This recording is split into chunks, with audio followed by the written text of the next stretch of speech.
కుస్తీ కళ్యాణి సోమవారం నుండి శనివారం వరకు సాయంత్రం 6:30 మన సంజమినిలో.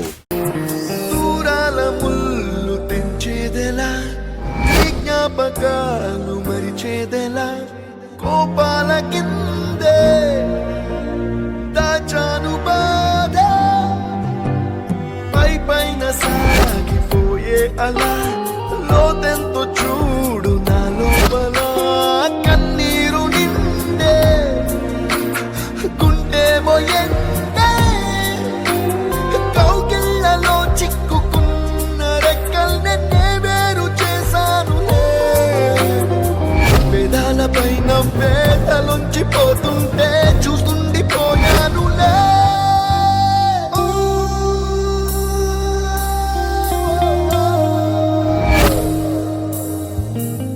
ఎక్కడికి వెళ్ళిపోయావు సుహాసిని? నువ్వు నన్ను వదిలిపెట్టి వెళ్ళిపోవడం న్యాయమా? నువ్వు వెళ్ళిపోయేటప్పుడు నా ఊపిరిని కూడా తీసుకెళ్ళిపోయావు. నా శరీరం మాత్రమే ఇక్కడ ఉంది. నా మనసు ప్రాణం మొత్తం నీ వెంట వచ్చేశాయి. నువ్వు నేను కలిసిన రోజులు తక్కువే అయినా అవి ఎప్పటికీ మర్చిపోలేని రోజులు సుహాసిని. నువ్వు నాకు నచ్చిన జీవిత భాగస్వామి. చిరకాలము నువ్వు నా వెంటే తోడుగా ఉంటాను అన్నావు కదా. కానీ ఇలాంటి పరిస్థితులు ఎదుర్కోవాల్సి వస్తుందని ఏ రోజు ఊహించలేదు. నువ్వింట్లో పడిన బాధలను గుండె పగలకుండా ఆపుకోగలిగావు. నాకు నువ్వు తోడు కానప్పుడు ఏది తోడున్నా ఎవరు తోడున్నా అదంతా తోడే కాదు, అదంతా నీడ ఛాయ మాయ అనిపిస్తోంది. నీ అవసరానికి నేను ఉపయోగపడలేదు, నీకు ఏ రకంగానూ ఉపయోగపడలేదు. నువ్వే లేకపోతే అసలు నాకు ఈ జీవితం మీదే ఆశ లేదు. నువ్వు వెళ్ళేటప్పుడు నన్ను తీసుకెళ్ళొచ్చు కదా, తీసుకెళ్ళొచ్చు కదా, తీసుకెళ్ళొచ్చు కదా, తీసుకెళ్ళొచ్చు కదా, తీసుకెళ్ళొచ్చు కదా, తీసుకెళ్ళొచ్చు కదా, తీసుకెళ్ళొచ్చు కదా.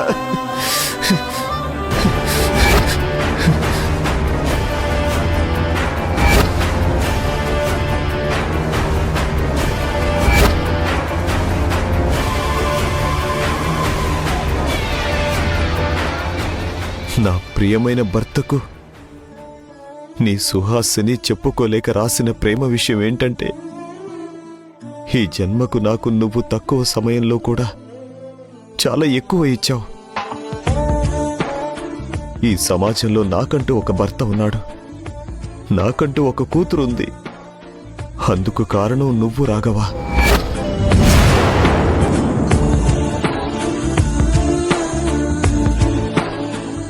నీతో ఉన్నప్పుడు, నిన్ను చూస్తున్నప్పుడు నా మనసులో కలిగే ఆనందానికి హద్దే లేదు. అలాంటి ప్రేమను నువ్వు పంచావు రాఘవా. నువ్వు బాధపడాల్సినటువంటి విషయమే లేదు. నా కోరిక బలంగా ఉంది. భర్త విషయంలో, పిల్లల విషయంలో, అత్తమామల విషయంలో, అతిథుల విషయంలో ఎన్నో బాధ్యతలు చేపట్టాలనుకున్నా.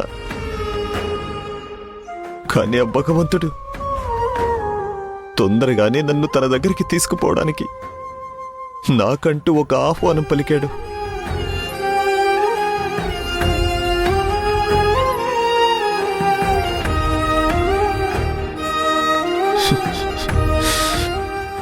రాఘవ, పిల్లలు పెద్దలని అనుకరిస్తారు అంటారు. నీ కూతురు నీకు తెలియకుండానే నీలాగే బిహేవ్ చేస్తుంది. నా మీద చూపించిన ప్రేమ కంటే దాని మీదనే ఎక్కువ ప్రేమ చూపించాలి. ఇప్పుడు నా కూతురుతోనే బయటికి వెళ్తున్నాను. కానీ ఏదో ఒక రోజున మన అమ్మాయి నీ దగ్గరికి వస్తుంది రాఘవా.